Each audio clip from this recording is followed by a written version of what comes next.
Hey everyone, today is 8th August 2024 and we're going to solve the problem of the day, which is spiral matrix part 3. So we're given a starting row, starting column, which is the starting position, and often rows by columns grid.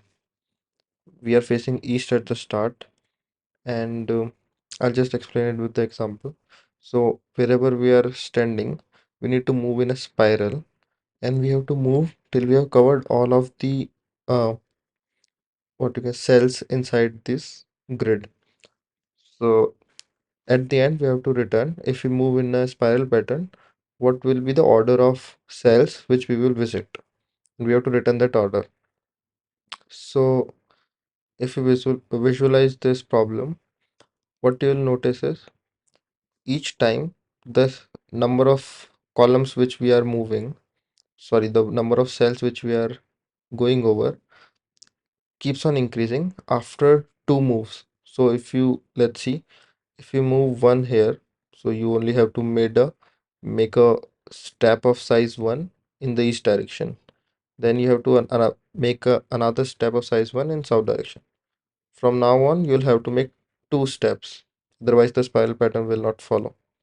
So similarly, we'll move two steps in west, then two steps north. Now three steps. We move three steps to east, three steps to south. So as we can see, it's a recurring pattern. So we can devise an algorithm for this. So let's see the algorithm. So this is our main algorithm. We'll start from here.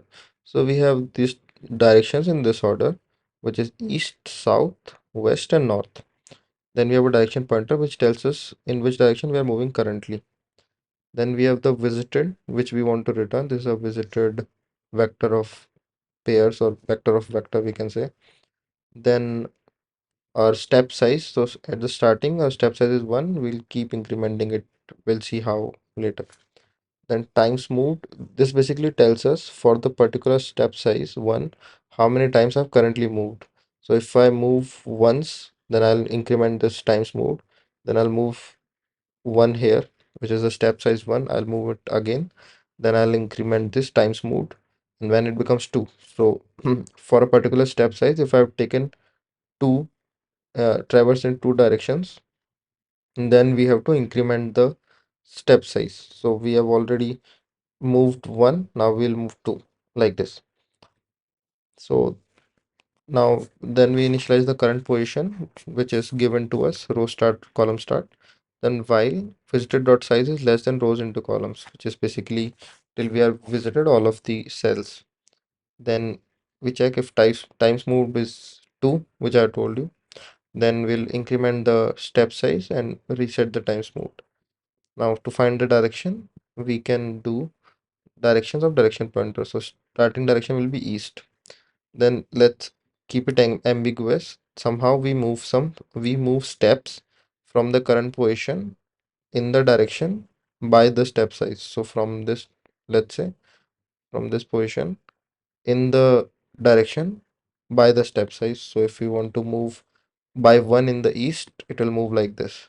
By, let's say we have to move by 2 in south, so it will move like this. And the order of which the cells have occurred, we'll store it in the visited. That's why I'm passing it.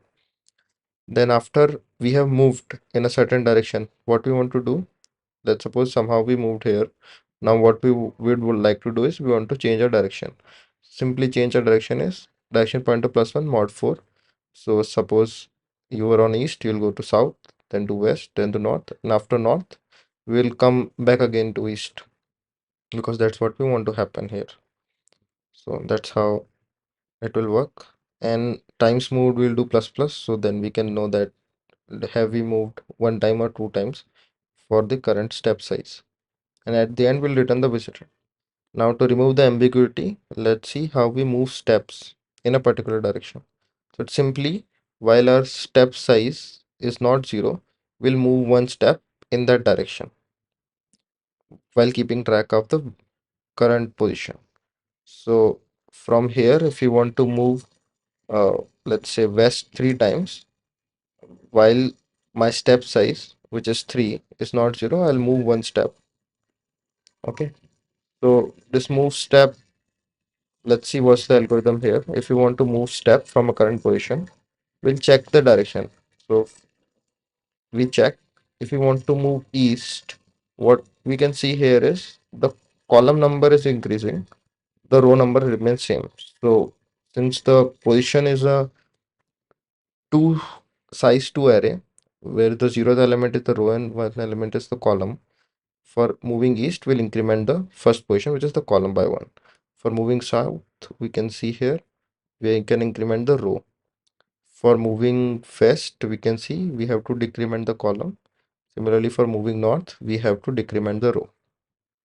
So that's how we'll move. So we're actually moving, and after moving to a certain position, we'll check if it's a valid position. Valid means if it's inside this grid or not. If it is inside this grid, we will append it to visited. And okay, so to check if it's a valid position, simply we have to check if the row is greater than equal to 0 and less than the maximum number of rows, and column is greater than equal to 0 and less than the maximum number of columns. So if we do that, we'll get to know. So if we run this algorithm, first we'll move east one times, okay. Then we'll move south one time, that's fine, while keeping track. Then we'll move uh, two times to the west, then two times to the north, then three times to the east.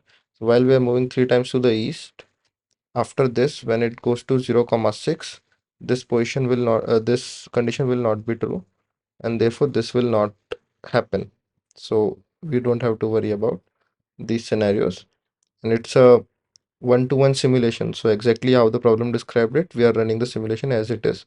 So there is no chance of error, although the time and space complexity might not be as efficient since it's a simulation, but it is bound to work. So it will take a long time to code, so I've just uh, coded that algorithm in this C++. So I'll just do the time and space complexity analysis for this.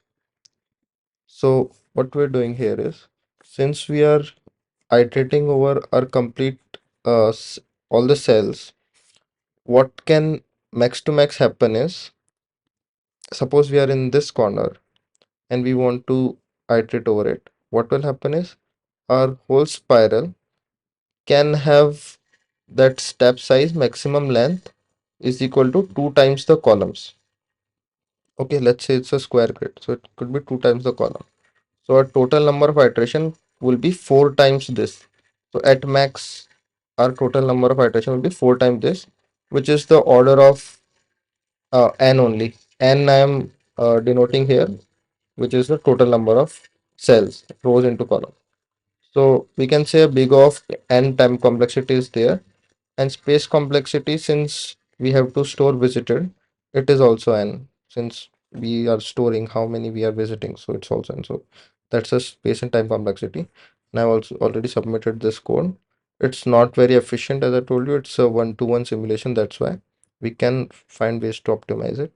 But yeah, it's a correct approach. Thank you.